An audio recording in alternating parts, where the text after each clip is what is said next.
Hi friends, ഇന്ന് ഞാൻ വന്നിട്ടുള്ളത് ഒരു ഈസി ആയിട്ടുള്ള അതേപോലെ എല്ലാവർക്കും പെട്ടെന്ന് തയ്യാറാക്കാൻ പറ്റുന്ന ഒരു ഷാർജ ഷേക്കിന്റെ റെസിപ്പി ആയിട്ടാണ്. ആദ്യം ഒരു മിക്സിയുടെ ജാർ എടുത്ത് 6 പഴം ചേർത്ത് കൊടുക്കുന്നുണ്ട്. ഞാലിപ്പൂവൻ പഴമാണ് ഇതിനൊക്കെ ഏറ്റവും ബെസ്റ്റ്. ചെറുപഴം ഏത് വേണമെങ്കിലും എടുക്കാം, പക്ഷെ ഏറ്റവും ബെസ്റ്റ് ഞാലിപ്പൂവൻ തന്നെയാണ്. പിന്നെ ഞാൻ ഇതിലേക്ക് ഒരു 3 ടേബിൾ സ്പൂൺ പഞ്ചസാരയും പിന്നെ കുറച്ച് ഒരു 10-12 അണ്ടിപ്പരിപ്പ് ഒന്ന് വറുത്തെടുത്തതും ചേർത്ത് കൊടുക്കുന്നുണ്ട്. അണ്ടിപ്പരിപ്പ് ഒന്ന് വറുത്തെടുക്കണം കേട്ടോ, അതാണ് ഒന്നുകൂടെ ടേസ്റ്റ്. പിന്നെ ഇതിലോട്ട് ചേർത്ത് കൊടുക്കുന്നത് 2 ടേബിൾ സ്പൂൺ ബൂസ്റ്റ് ആണ്. അപ്പോൾ ഇതിലേക്ക് ഏറ്റവും കറക്റ്റ് ടേസ്റ്റ് ബൂസ്റ്റ് ആണ് കേട്ടോ. അപ്പോൾ ബൂസ്റ്റ് ഇഷ്ടമല്ല അല്ലെങ്കിൽ ബൂസ്റ്റ് കിട്ടിയിട്ടില്ല എന്നുണ്ടെങ്കിൽ നിങ്ങൾക്ക് വേണമെങ്കിൽ 2 ടേബിൾ സ്പൂൺ ഹോർലിക്സും കൂടെ ചേർത്ത് കൊടുക്കാം. പക്ഷേ ടേസ്റ്റ് ബൂസ്റ്റ് ആണ്. പിന്നെ നമുക്ക് ഇതിലോട്ട് ചേർത്ത് കൊടുക്കാനുള്ളത് ഐസ്ക്രീമാണ്. വാനില ഐസ്ക്രീം 1 സ്കൂപ്പോളം ചേർത്ത് കൊടുത്തിട്ടുണ്ട്. പിന്നെ ഞാനിവിടെ എടുത്തിട്ടുള്ളത് പാലാണ്. അത്യാവശ്യം നന്നായിട്ട് തണുപ്പിച്ചെടുത്തതാണ്.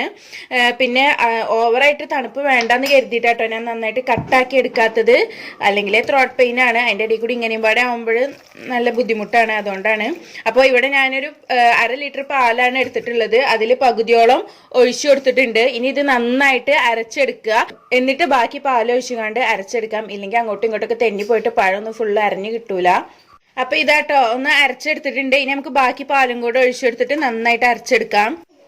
അപ്പോൾ നന്നായിട്ട് വീണ്ടും അരച്ചെടുത്തിട്ടുണ്ട്. ഇനി ഇത് നമുക്കൊരു സെർവിങ് ഗ്ലാസ്സിലോട്ട് മാറ്റാം. അപ്പോൾ 2 സെർവിങ് ഗ്ലാസ്സിലോട്ട് മാറ്റിയിട്ടുണ്ട്.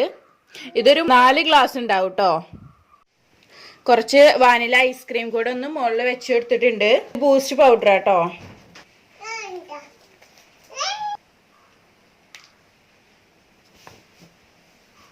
നമ്മളൊരു അടിപൊളി ഷാർജ ഷേക്ക് ഇവിടെ റെഡി ആയിട്ടുണ്ട്. ഇതുവരെ ട്രൈ ചെയ്യാത്തവരൊക്കെ ഒന്ന് ട്രൈ ചെയ്ത് നോക്കുക. പിന്നെ വീഡിയോ ഇഷ്ടമായെങ്കിൽ ലൈക്ക് ചെയ്യാൻ മറക്കരുത്. അതേപോലെ ഫ്രണ്ട്സിനും കസിൻസിനൊക്കെ ഒന്ന് നോഫാസ് കിച്ചൺ ഷെയർ ചെയ്യുക. അപ്പോൾ ശരി, താങ്ക്